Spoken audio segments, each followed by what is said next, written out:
وأشهد أن لا إله إلا الله وحده لا شريك له لعظمته خضع الراقع وزل الساجد وبهداه اهتدى الطالب وأدرك الواحد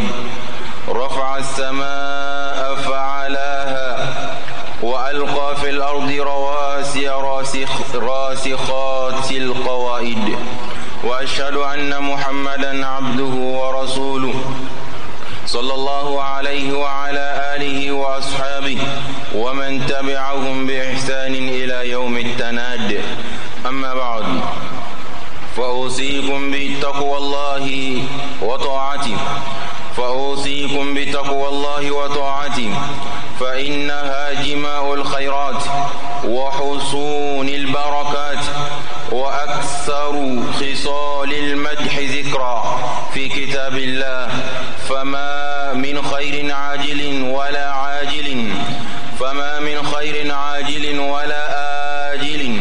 ولا ظاهر ولا باطن إلا والتقوى موصولة إليه ووسيلة له ودليل عليه. وما من شر عاجل وآجل ولا ظاهر ولا باطن إلا والتقوى حرز منه حصين والدرع منه مكين. لذا كانت وصية الله للأولين والآخرين كما قال سبحانه: ولقد وصينا الذين أوتوا الكتاب من قبلكم وإياكم أن اتقوا الله. أيها المؤمنون، إن الأضحية سنة مؤكدة لها فضائل جمة وقد شرعها الله لحكم جليلة منها التقرب إلى الله عز وجل بامتثال أوامره ومنها إراقة دم. ثانيا، التربية على العبودية. ثالثا، إعلان التوحيد عند ذبحها. رابعا، إطعام الفقراء والمحتاجين بالصدقة عليهم. خامسا، التوسعة على النفس والعيال بأكل اللحم. سادسا، شكر نعمة الله على الإنسان بالمال. وهناك مسائل عدة تتعلق بالأضحية، منها ما يلي: المسألة الأولى: ما هو أحسن أنواع الأضاحي؟ فكلما كانت الأضحية أغلى وأسمن وأتم كانت أفضل، ولذا كان الصحابة رضوان الله عليهم يسمنون الأضاحي. فقد أخرج البخاري معلقا في صحيحه قال يحيى بن سعيد: سمعت أن أبا أمامة بن سهل قال: كنا نسمن الأضحية بالمدينة وكان المسلمون يسمنون. المسألة الثانية: كم يشترك في البقرة إلى ما سيذكر حاليا. أمي الله تعالى تنوكال بركة ألم يمسكول جلين شير مسال جون كتوكا ما منم بدو كلو كوكا علي الله تعالى ديوب لي دم فم منم بدو كلو كوكا علي على ديوب لي دم فم منم بحالي سانغلو كوكا الله تعالى كدم فم بلالونو ونفلا ببي الله تعالى كم مراكنا أقول بي دم فم ككما كونا أنيمي دم فم كتاولا على كسما كلا على كلوباكا على كسما مكانا على سوسولا على تعالى كلوباكا على سوسولا على نيمباكا على سوسولا على كلوباكا على سوسوك مكاونا وما ميمي الله تعالى بركادا على كلوبي أكا على بركادا كانا فمي مي جون دسون كونو يا بانغي يا دو أبد مكاكا الله تعالى يرو فمي مي جون دسون يا دكنك يا دو أبد مكاكا الله تعالى يرو الدنيا لا علي الله تعالى يما سيابي كل دولي دون فمن دارا كنك أبادون فمن دولي نو أبادون ame sharia ka fo batumallaki katin funakir Allah ta'ala kilimbi aklaka shariatuna ka chidimba Muhammad sallallahu alaihi wasallam dan fauna sohere madu ala ya bunya ka suwanti ka chidinya di ama ala ya bunya ka suwanti ka nabi nyumaya di ama fatu feu fay dinen lase allase tugo nyumana ay dinen dafa fogata asi Allah ta'ala yorotmana mina dinen dafara ka ben kalu yeremima amina do kalu ino konna la soni ka ben arafa duma o do ne la dina kiro dafara masa ta'ala ko kirama sallallahu alaihi wasallam al yawma akmaltu lakum dinakum wa atmamtu alaykum ni'mati wa raditu lakum al islam dinan ka ben bi arafa dunya ima ni Allah ta'ala dina dafaka di ikrama foi tejigi dina kiro latuni fen jina o dina kiro yi ayo yero wasadu la fogata se al qiyamah duma ni Allah ta'ala ti aya wore jigin kiro wala lila ni fora kira ya alayhi salatu wassalam ni mayira ka foko dina yi ajigin fon dafara ka be arafa duma kisini ne mambani ala faka gani chide mbaika anaka so dungo anaka so abasan man wani mawmatu rakiran no kan ni man kali fogata si wuli doma no alqiyama duin ayyuhal mu'minun min sana yarakuna kan sarau belani ala ni sran la dilikani anga sira Allah ta'ala nya ka ala kan labatu ala ka ketawla ma min manasira ala ni adonga foko Allah ta'ala jenne mabbe fronyo kan kadima ma min manasira ala ni adonga foko Allah ta'ala alqiyama ne mabbe fronyo ka dikka ka ta kadima ala Israel be ke swabiya kan alkiyaman nema di joma ala Israel be ke swabiya ka jiem bunyana korota abadi joma wannan ma fe ka joro basra Allah ta'ala yaro anta soroni nan foloi anta soroni bunyai anta soroni foi amma soroni ala Israel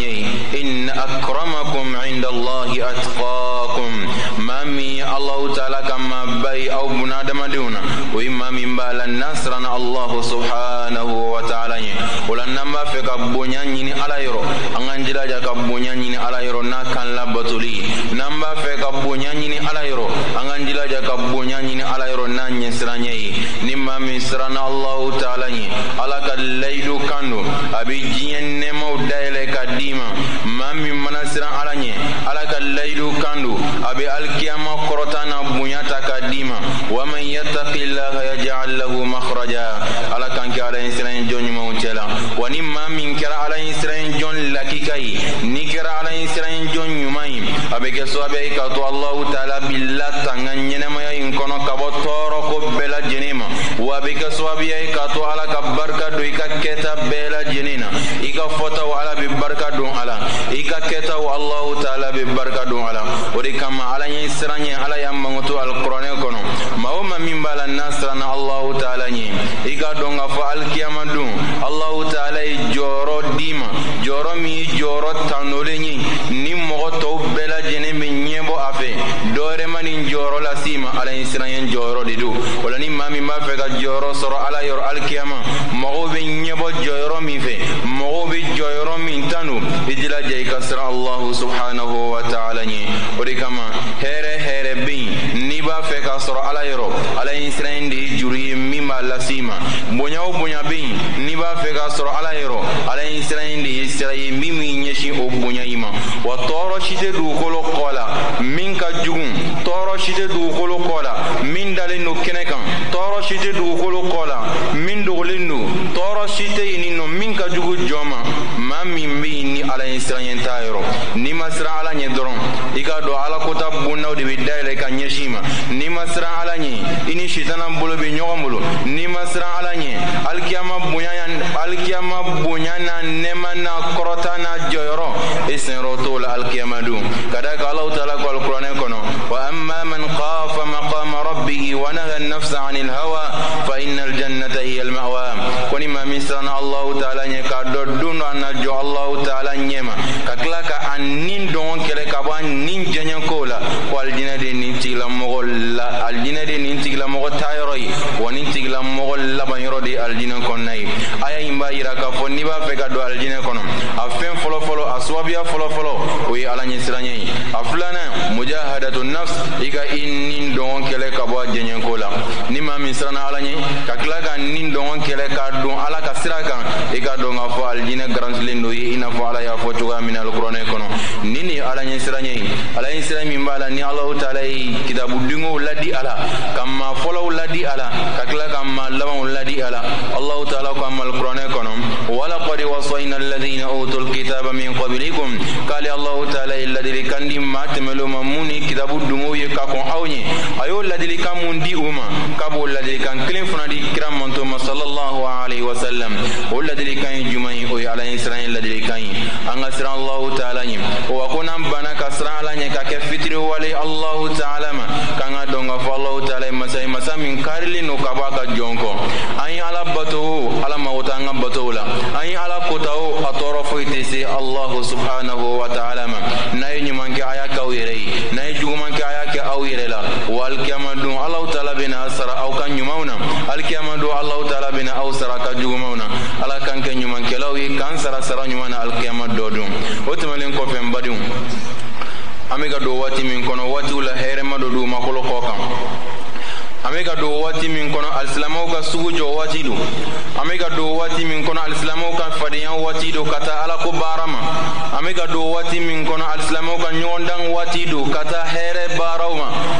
wa fi dhalika falyatanafasu almutanafizun ninkle tan folo min namina do kono nay nabi jati jien klula here mawchela nabi jati jien klula fasamanti uchela no isilba kalo kle folo fogata si akle tama ni wati here mawi wati here ma mimbala ma mimbe inkabi aljina nyini akanga chesire ala botolila kono ma mimbe inkabi bara nyuman kelidi la nyini akanga chesire bara nyuman kelila kono ma mimbe inkabi siran tasmanye akanga bara o kenin kalo in kono bara munume ka sabe kaddu ani tasman ni nyonche wala ni wati munamina do kono jate erela ni kalo in laalla nakanga sabi noizul kadai lahor makalo fanadu aklim muga ani kononton imbi alislamaya ka kalola ajate chama me ben klim muga ani konontoma achali mbay klib bisaba ni klente alela wala manake chogola kalo ina sabi ni kalo in sarabi shini meke silba kalo kle foloi wali mani kalo ina dafara klib bisaba yerela dimashi beke silba kalo kle foloi manakani la ala fen fen angan labben wati nata min bin nale ni kletan folain kono angan labben ka Allah taala batu akono ala batu nona ya su bela jenina e mo mise suna jila je ka sun e mo mise qur'an kala na qur'an jiga kono e mo mise ala kusma chaman ka kono e mi mise soraka bola e bise batola i chesiri akelila surtout nin kalo yere min namina do akono Allah taala e akletan folain ala e batu nona ya chaman ni faranyon ka kono ma yere bise ga fa bato kelon keli niya ken ni kono nanjey abse killasi ala ka jema niya ken ni kono nanjey abse killasi Allah taala ka yafa ani ala ka hinena ka aljinema ulamadum bato nunun chela bato bado be yinino nambela jenembe ahamino ilahiyai lahiya koy akaka nga wala do di mogoma ala mogomi ma fe ka lahiya faga ala ya sedi mamima anga se ko ubla sira ka fenfuyi alislamia be femi nyinu ubulu akelila kakla ko bali ka bo fema alislamia bu bali ka bo femi man lahiya koy ngonga ni lahiya innabi fama ko al-udhiya wajibite ngakira ka sunnadu ni mami yake braji babala ngani mami mbi ni ma ke jurumuntika ni yake braji bade bi ibe braji sorokat me makan mami mbi na seba inga mason akelima wa mami mbi ni no nalere make ikadonga fo jurumunti ala wala wallahi sunna de do wajibite ala utalai adi amma kadalla ni ndamando kam wala ni folo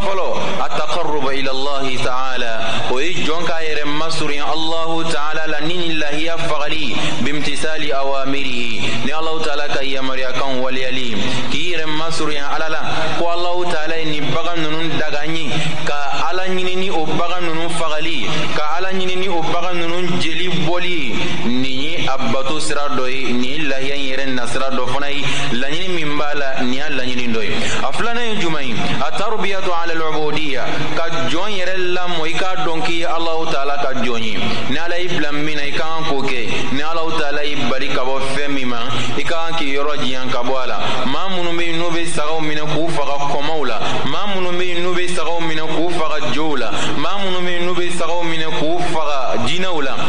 o siga t'a la o saga fagabaga ninnu jinɛw la o ye jinɛ ninnu kɛ u ka ala ye u ye kɔma ninnu k'u ka ala ye u y'a yira k'a fɔ olu ye kɔma ninnu ka jɔn ye u y'a yira k'a fɔ olu ye jinɛ ninnu ka jɔn ye ne ko k'e ye ala jɔn ɲuman ye bien vrai que olu b'a la ka o min kɛ o haramuyalen don a tɛ daga maa min mana sa k'i to a la i donna jahanama kɔnɔ hali ni bɛ seli maa min mana sa k'i to a la i taara tasuma kɔnɔ i dumelen ma kɔnɔ khalidina fiha i dumelen ma kɔnɔ bɔli t'a la wala Allahu taala ka jɔn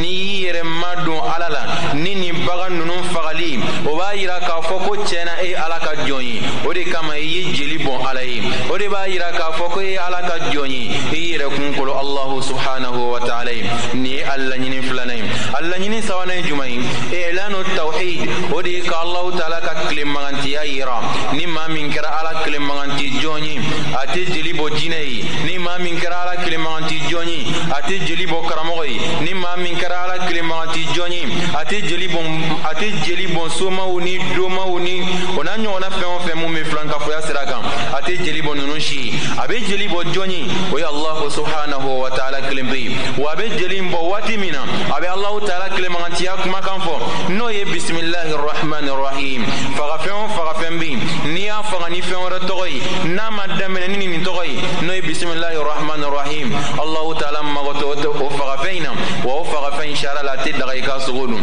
ka d'a kan fagali kɛra ni tɔgɔ wɛrɛ ye min tɛ Allahu subhanahu wa ta'ala ye o la laɲini min bɛ lahiya fagali la a dɔ ye ka ala ka tilemagantiya de yira lahiya ninnu fagatɔ a dɔ ye jumɛn ye n'o y'a naaninan ye it'amul fuqara'i wal muhtajina bis sadaqati alayhim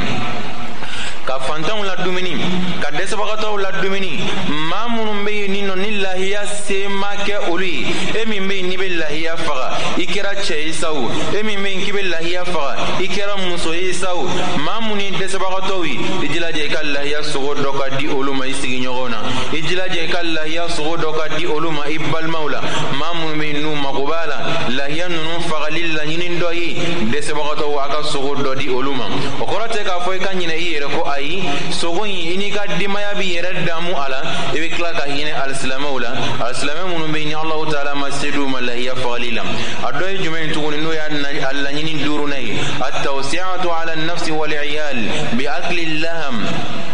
ni Alahu taala ye lahiya nɔgɔya maa min ye i jilaja k'i ka denbaya ladamu ni lahiya in sogo dunni dɔ ye i n'a fɔ o sabatira ka bɔ kira la cogoya min na sallallahu alaihi wa sallam n'a tun ye lahiya faga a yɛrɛ n'a ka denbaya tun bɛ dɔ dun a tɔ tun bɛ taga fantanw na a tɔ tun bɛ di dɛsɛbagatɔw ma maa minnu b'a la n'u n'a ka kan a laɲini wɔɔrɔnan ye mun ye sa lahiya faga in na shukuru ni'matillahi ala al-insani bil mal o de ka Allahu taala barikada ala min ye nafolo d'i ma i ka lahiya in san e kɛli ka taa nafolo don lahiya la ka tila k'o lahiya faga ala ye o lahiya in kɛra misi ye o lahiya in kɛra ɲaamɛ ye o lahiya in kɛra saga ye e ka nafolo bɔ i kunna ka taa lahiya san ka tila k'a faga ala ye ka tila ka sogo dɔ dun ka sogo dɔ di ala ka jɔn ma nin b'a yira k'a fɔ i ye Allahu taala barikadaba ye wa maa min mana Allahu taala barikada ala b'o jiri ala ka ne n'aw jiri ni lahiya min n'an bɔra k'a fɔ aw ye n badenw fɛn dɔw gulonnen don a la a ka kan an ka olu dɔn fɛn dɔw bɛ yen olu gulonnen don lahiya la n'a bɛ fɔ o ma al-masail al-muta'alliqa bil-udhiyya fɛn dɔw bɛ yen sariya la gulonnen don lahiya la a ka kan an ka dɔn n'an bɛ lahiya faga walasa an ka lahiyaw ka kɛ lahiya ɲuman ye a fɛn fɔlɔ fɔlɔ ma huwa ahsan anwa'ul adahi lahiya fagataw la a kɛra misi ye o a kɛra ɲaamɛ ye o a kɛra saga ye o misi sugu jumɛn de ka ɲi saga sugu jumɛn de ka ɲi saga belebele wa saga fasalen wa saga gere karilen wa saga ɲɛ kelen wa saga lebutɔ wa saga kongotowa saga sugu jumɛn de ka ɲi lahiya sugu jumɛn de ka ɲi fɛn fila bɛ nin na a fɛn fɔlɔfɔlɔ n'i bɛ lahiya fa kana taa lahiya san lahiya min ni a lebu b'a la lebuya bangelen don lahiya min n'a fasalen don lahiya fasalen ka taa o san sariya la a tɛ bɛn i ka taa lahiya san min fasara nin cogo in na fo ni maa yɛrɛ y'a ye i bɛ ɲɛgɔn a la kana o lahiya sugu san kana san misi la kana san ɲaamɛ la kana san saga yɛrɛ la kana lahiya san lahiya min b'a la n'a ɲɛ kelen cilen don hali n'a ka bon kana san misi la kana san ɲaamɛ la kana san saga yɛrɛ la kana lahiya san lahiya min b'a la n'a a sen karilen don a sen dunnen don fo k'a bange a la n'i yɛrɛ y'a ye maa tɛ ɲɔgɔn ɲininka a la ayi i b'a bangelen de y'a la kana o lahiya sugu in san a mana bonya cogo o cogo la n'a bɛ fɛn di ala ma a y'a kɛ fɛn ɲuman ye n'a bɛ fɛn di ala ma a kana kɛ fɛn libutɔ ye a y'a kɛ fɛn dafalen ye kana lahiya san lahiya mun b'a la n'a gerew k'a gere bɛ tigɛ fa sogo la kana o lahiya sugu san hali n'a y'a sɔrɔ k'a fɔ a ka bon Allahu taala mago bɛ lahiya de la nin tɛ lahiya minnu na lahiya fasalen lahiya ɲɛ kelen lahiya sen lebutɔ walima lahiya a gere karilen ni lahiya sugu ninnu kana sɔn ninnu sanni ma ni dun bɛ lahiya san i b'a kɛ lahiya sugu jumɛn ye fɔlɔ nin tɛ lahiya fɛn o fɛn na sariya b'a daga i ye k'o san lahiya min bɛ yen n'a ɲɛ cilen tɛ a gele karilen tɛ a sen karilen tɛ a fasalen tɛ kojugu nin taamasiyɛn minnu fɔra nin tɛ lahiya minnu na saga la nin tɛ lahiya minnu na ba la nin tɛ lahiya minnu na misi la nin tɛ lahiya minnu na ɲaamɛ la i bɛ se k'olu san lahala wɛrɛ bɛ yen o fana cɛ ka ɲi o ye i bɛ taa lahiya dɔ sɔrɔ nin si t'a la nka buba t'a la a fasalen tɛ kojugu a bɛrɛbɛnnen don nka lahiya wɛrɛ bɛ yen mun kulɔlen don ka tɛmɛ ale kan sariya la min kulɔlen don i bɛ t'o de san n'a se b'i ye o tɛ waso ye ni 60 saga n'o de se b'i ye taa 60 san i kana taa 40 saga san dɛ ka d'a kan tuma o tuma lahiya a bɛ bonya tuma o tuma lahiya a bɛ dafa tuma o tuma lahiya a bɛ kulɔ o de baraji ka bon ka tɛmɛ min b'o dugu ma maa o maa ka lahiya kulɔlen don ni ta ye o ka baraji ka bon ala yɔrɔ i ta ye a bɛɛ ye lahiya fa nka ale ka baraji ka bon ala yɔrɔ ka tɛmɛ i ta kan a bɛ n'a fɔ maa minnu sigilen filɛ safa fɔlɔ la a bɛɛ nana misiri kɔnɔ dɛ nka safa fɔlɔ selibaw ka baraji ka ca filananw ta ye filananw ta ka ca sabananw ta ye sabananw ta ka ca naaninan ta ye fo ka taa se laban na o cogo kelen na lahiya ko in fana bɛ ten de n'i b'a dɔn k'i bɛ se ka 100 misi san a se b'i ye e ka 100 misi san o de ka ɲi o waati kana taa 200 misi san dɛ ka d'a kan tuma o tuma lahiya bɛ bonya baraji de bɛ caya tuma o tuma lahiya danni dafalen don a baraji de ka bon tuma o tuma maa o maa ka lahiya ka bon i ta ye a ka lahiya prix ka ca i ta ye ale fana ka baraji ka taa i ta ye Alahu taala yɔrɔ nin ye fɛn fɔlɔ ye lahiya la an k'an janto a la o de kama sahabaw ridwanullahi alayhim olu ye nin faamu u tun b'u ka lahiyaw labalo k'a la bonya de hali n'u bɛ lahiya sɔrɔ u b'a kɛ lahiya ye min ka bon n'a se b'u ye n'a se t'i ye ne kan t'i ma dɛ n'a se t'i ye i bɛ se cɛmancɛ min na o san nka n b'a se maaw de ma a se bɛ maa minnu ye ni min se b'i ye t'o lahiya san ni 200 lahiya do san ni 20 ta do san hali ni 10 ta do san ka da kan o de se b'i ye o de se b'i ye sababu tun bɛ nin cogo in na o bɛ taa lahiya de san lahiya minnu b'a la n'u kulɔlen don o danni dafalen don n'o bɔra yen fɛn wɛrɛ bɛ yen o ye maa dɔw bɛ yen nin nɔ i bɛ taa sɔrɔ o kelen kelenna se ka saga san o kelen kelenna se ka misi san o kelen kelenna se ka ɲaamɛ san komi ɲaamɛ ko ninnu an t'olu dɔn yan fanfɛla la nka kɔrɔnfɛla la olu b'a dɔn arabu jamana ninnu kan an bɛ sagaw faga yan cogo min an bɛ misiw faga yan cogo min olu fana bɛ ɲaamɛw faga o cogo kelen na a bɛɛ sogo dagalen don baasi t'a la hali ni sera ka ɲaamɛ kelen minɛ ka n'i ka so kɔnɔ k'a faga o fana ka ɲi dɛ ni sera k'a kɛ a ka ɲi ni be ɲaamɛ fa i kelen bɛ se k'a faga wa walima i ni maa de bɛ jɛn a la maa minnu bɛ yen u kelen kelen na se ka lahiya san yala olu ka lahala bɛ cogo di olu ka lahalaya o ye ni kelen bɛ se ka ɲaamɛ san baasi foyi t'a la ka ɲi ni kelen bɛ se ka misi san baasi foyi t'a la ka ɲi nka maa fila tɛ jɛn saga la dɛ ayi saga kɔni ye maa kelen de ta ye nka misi ani ɲaamɛ maa 7 bɛ se ka wari fara ɲɔgɔn kan o maa 7 bɛ misi san a kana caya ka tɛmɛ maa 7 kan a bɛ se ka jigin maa 7 kɔrɔ maa 7 duguma nka a kana caya ni maa 7 ye a bɛ se ka fara ɲɔgɔn kan sisan an ka wari dɔ fara ɲɔgɔn kan a ye misi da dɔn vraiment an kɔni b'a fɛ ka misi de fa o tuma aw ka fara ɲɔgɔn kan a bɛɛ ka 10,000 di n'a bɛɛ ye 10,000 di maa 7 ka 10,000 o bɛ bɛn 70,000 ɲɔgɔnna ma o tuma aw ka taa misi san aw maa 7 de bɛ jɛn a la wa a bɛ lahiya fana baraji sɔrɔ o ye lahiya ye nka n'a cayara ni maa 7 ye dɔrɔn a tɛ bɛn a kana caya ni maa 7 ye a bɛ se ka jigin maa 7 kɔni duguma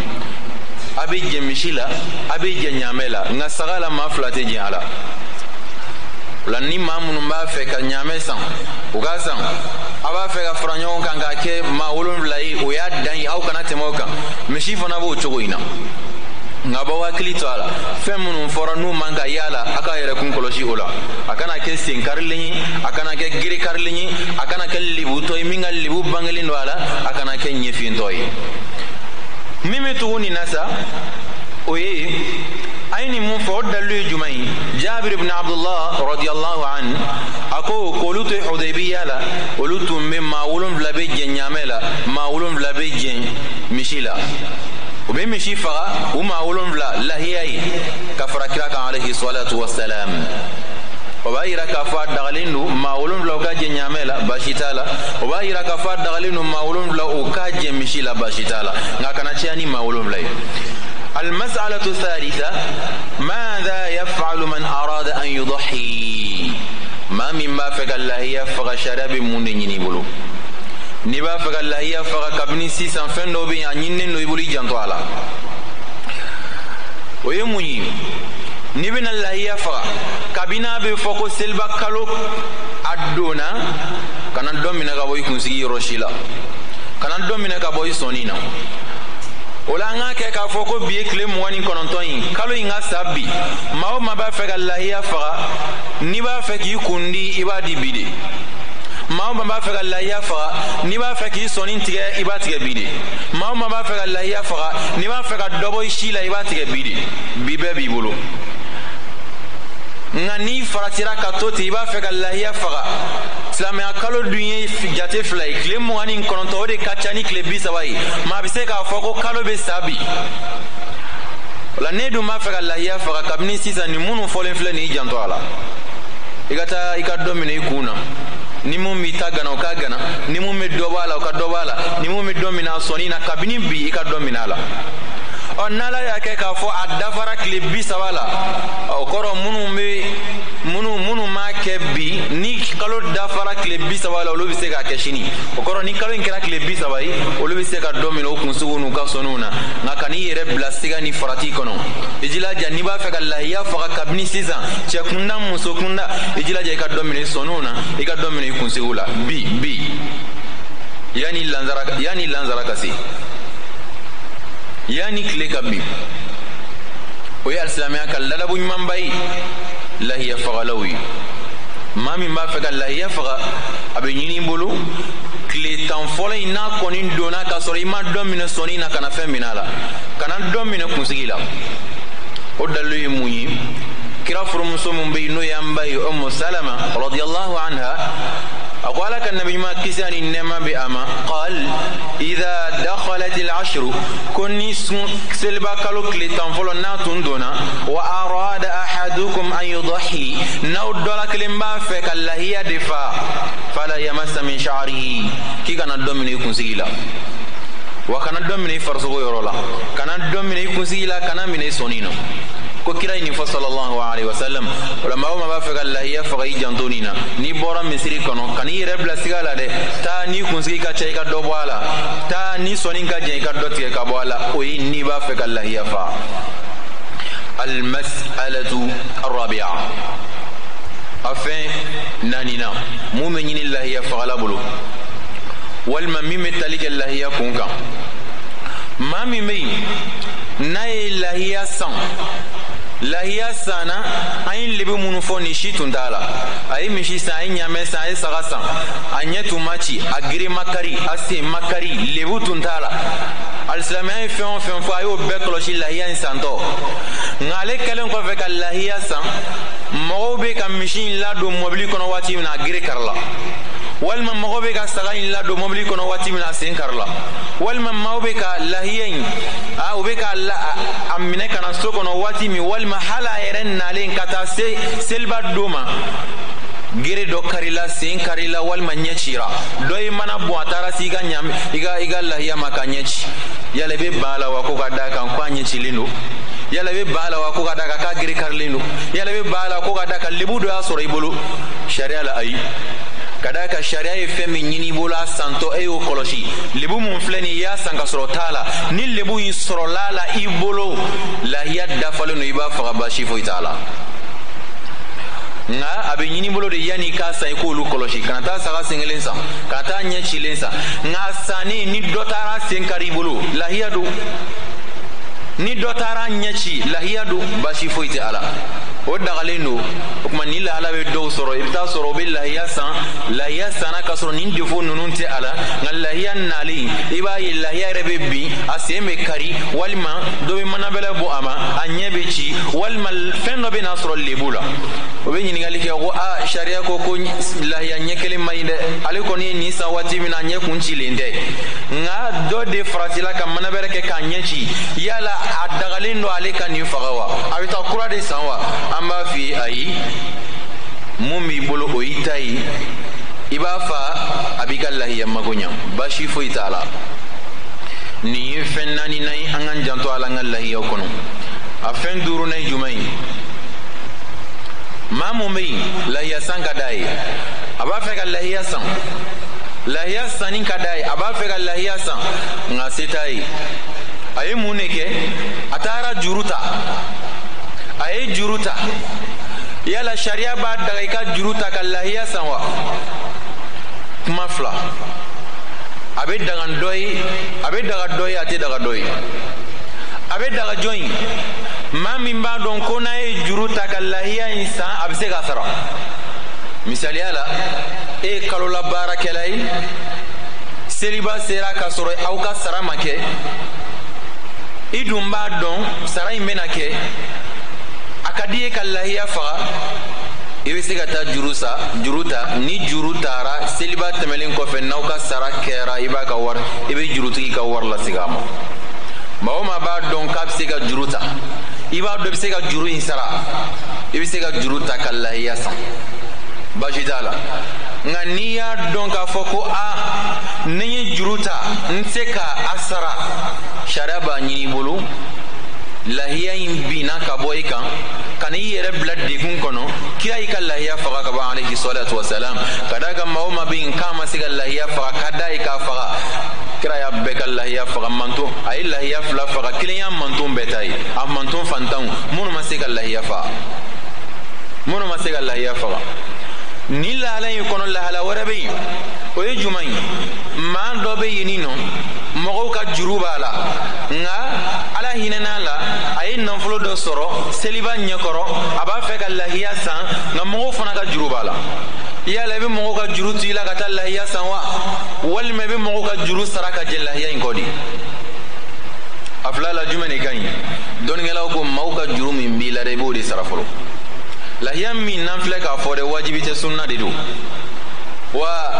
abra olizimma o de ɲininen do i bolo ka d'a ka hakɛ dɔ de b'i kana alikiyama don o bɛ se ka kungo lase i ma ala yɔrɔ alikiyama ni nin sara k'a ka juru to i la n'a ma yafa a ma alikiyama a bɛ minɛ i ka ɲuman na k'a d'a ma nka ni lahiya mun filɛ nin ala tɛna t'i ɲininka mun na i ma lahiya faga o se t'i ye a se t'i ye wala ni ye wari dɔ sɔrɔ ka sɔrɔ mɔgɔw ka juru b'i la kana da lahiya san dɛ mɔgɔw ka juru sara mɔgɔw ka juru mun b'i la sara fɔlɔ ka da ka hali sa e bɛ jate se tanw cɛ la fɛn t'i bolo i yɛrɛ ye min sɔrɔ ni kan ka lahiya san o la o bɛnna dɔ yɛrɛ ka juru ma o la a bɛ ɲini i bolo i ka taa o tigi ka juru sara ka bɔ i kan ala ta mun tun b'i la ala b'o bin ala ta mun tun b'i yɔrɔ n'o ye lahiya in fagali a ka d'a ye nka adamaden hakɛ ma nɔgɔ i bɛ taa nin tigi ka hakɛ sara fɔlɔ o la maaw ka kɔrɔfɔ faamuya maa min b'a fɛ ka lahiya san kana t'i yɛrɛ bila degun kɔnɔ dɛ n'a se b'i y'a san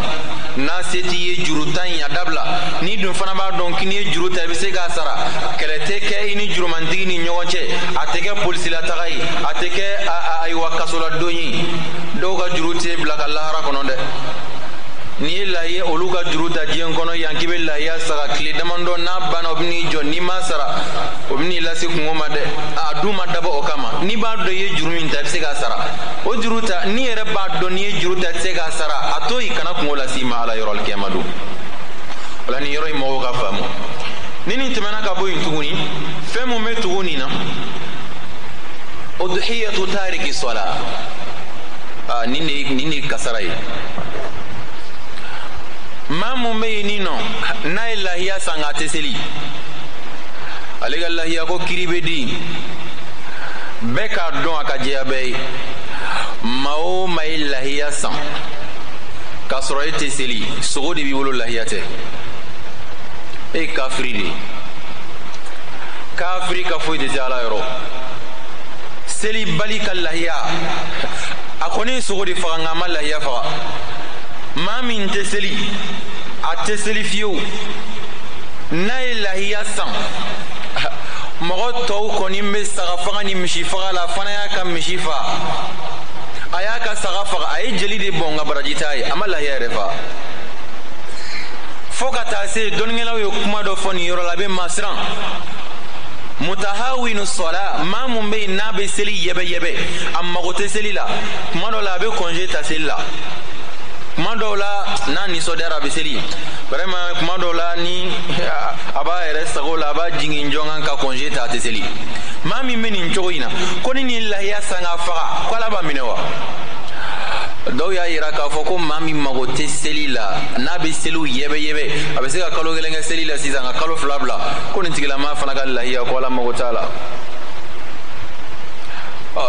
a kabakoma yɔrɔ ye jumɛn ye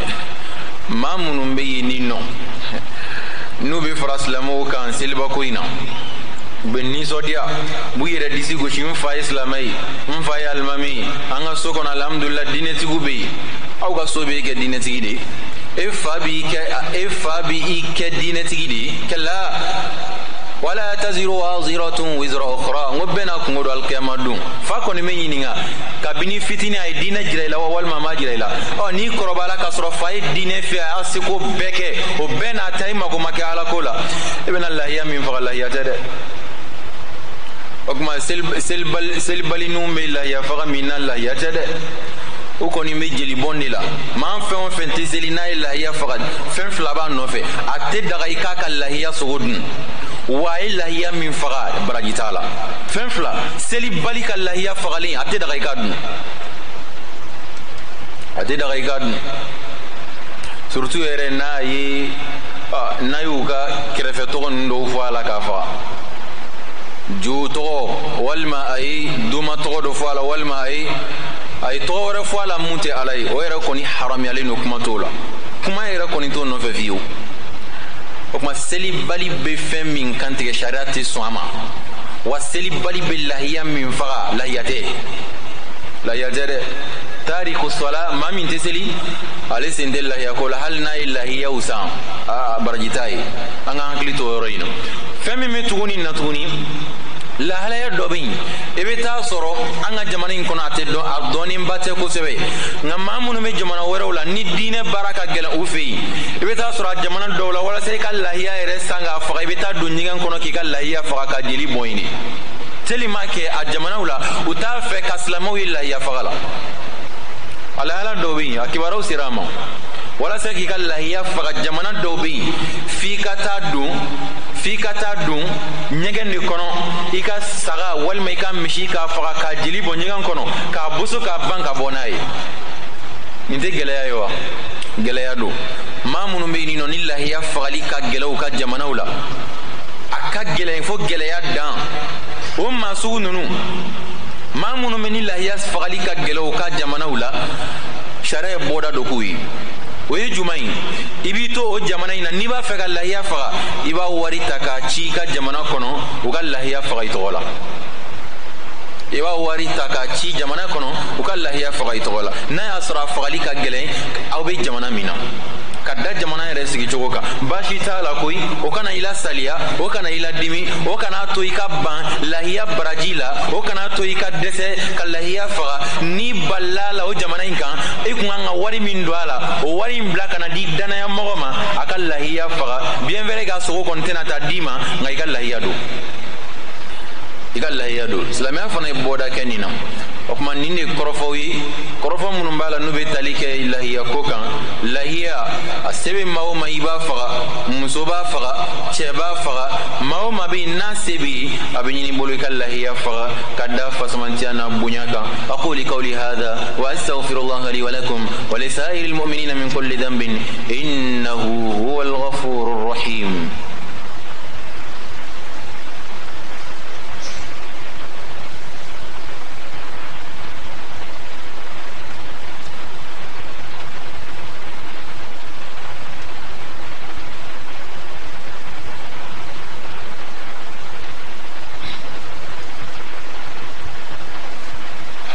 الحمد لله ثم الصلاة والسلام على رسول الله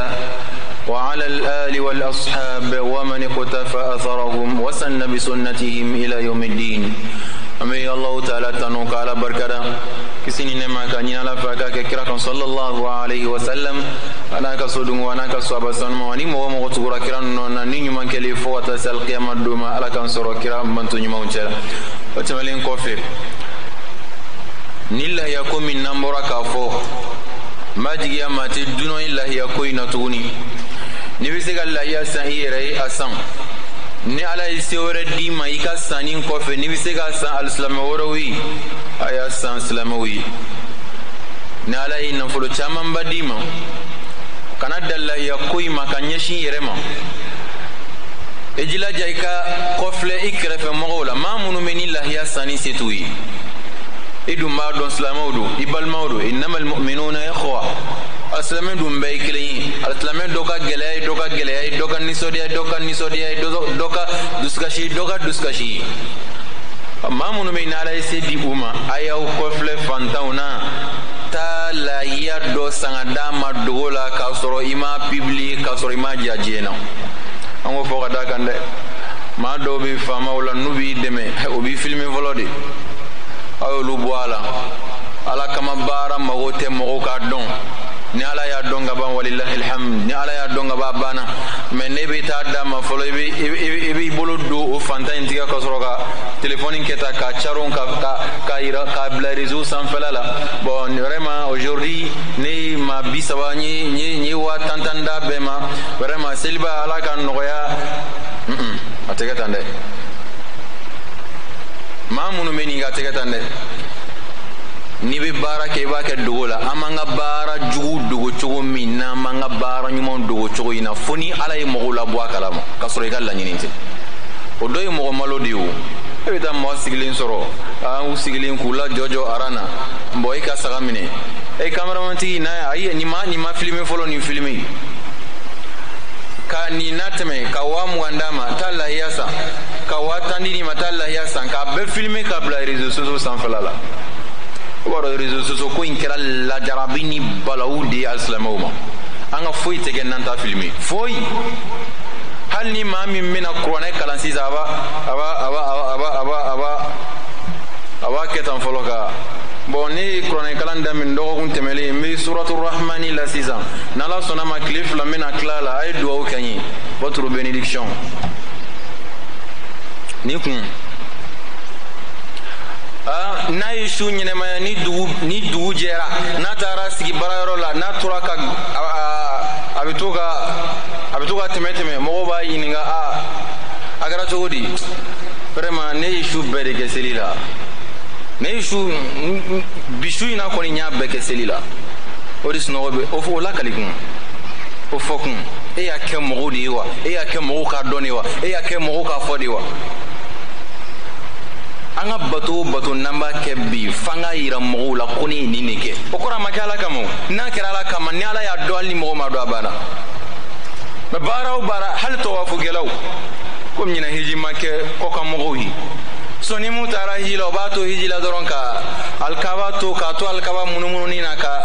a to k'a bolo da a kɔnɔ in na ta ka to k'u munu mɛnɛ ko bala n ye turu kelen kɛ n bɛ turu filanan de la sisan n'ala sɔnna ma turu 7 bɛ dafa sisan ninnu kɛ kun a kɛ kun ala kama baara mago tɛ nin na ni alisamɛ ye baara kɛ i b'a dogo di kana to mɔgɔw k'a ye fo ni ala ye mɔgɔw labɔ a kalama n'a bɛ mɔgɔw dɛmɛ a ye mɔgɔw dɛmɛ dogo la mɛ ka mɔgɔw dɛmɛ ka tila k'u da kɛnɛ kan ka mɔgɔw dɛmɛ ka tila k'u kɛ gerebutɔ ye mɔgɔ tɔw ɲɛkɔrɔ an k'an yɛrɛ kɔlɔsi nin na dɛ i b'a d'a tigi ma dɛsɛ de b'a to a b'a bolo don a wari n'a saga kɔrɔ n'o tɛ n'i se k'a ye a bɛ ban a la mama ɲini faamaw fɛ maa o maa bɛ yen ko se dɔɔnin b'a ye maa o maa bɛ yen ko se dɔɔnin b'i ye i kɛrɛfɛ mɔgɔ lajɛ lahiya ko in na i kɛrɛfɛ mɔgɔ lajɛ lahiya ko in na wa lahiya ko kana kɛ waso ye dɛ ka d'a kan i b'a waso sɔrɔ balimaw ni ɲɔgɔn cɛ i b'a sɔrɔ hali sinamaw ni ɲɔgɔn cɛ ni cɛ ye lahiya fila sa a muso fila ye walima muso kelen min b'a bolo an k'a kɛ fila ye muso fila min b'a bolo n'a ye lahiya san kelen ye ni kelen ta ka bon kelen ta man bon k'a sɔrɔ a bɛɛ piri ye kelen yɔrɔ dɔ la nka nin ta sara burusi kɔnɔ nin ta sara bamakɔ yan a bɛ mun daminɛ jugusɔn pɛrɛn lahiya ani duguli lahiya ani duguci lahiya nin bɛ jugusɔn pɛrɛn dɛ ninnu an ka ninnu bɔ a la an ka ninnu bɔ a la walahi lahiya ko kɛra waso ye bi yan ni mɔgɔ min bɛ lahiya faga fɔlɔ fa ka c'est à dire k'a kɛ waso de ye ka ɲɛsin maa wɛrɛ ma ninnu man ɲi dɛ kuma lahiya ko la ninnu t'a dɔ ye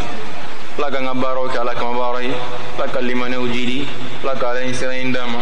o tuma na fɛ nin kalo in kɔnɔ ni mɔgɔ min bɛ se k'a bɛɛ sun a tile fɔlɔ ka taa se tile 10 ma n'i bɛ se k'a bɛɛ sun o tuma na fɛ i labɛn n'a fɔra ko sini ye tile fɔlɔ i ka sun daminɛ sini n'a fɔra ko sinikɛnɛ tile fɔlɔ ye a daminɛ n'i bɛ se ka tile 10 in bɛɛ sun a bɛɛ sun walima tile 9 in bɛɛ sun a bɛɛ sun nka seliba don ale kɔni dumuni dun sun tɛ yen fo n'a kɛra kira ka sunna la ni seliba sera a bɛ sɔgɔmada a b'aw yɛrɛ minɛ dumuni ma ka taa o tuma n'aw nana a ye lahiya min faga a bɛ dumuni daminɛ ni o lahiya fagalen sugu dɔ ye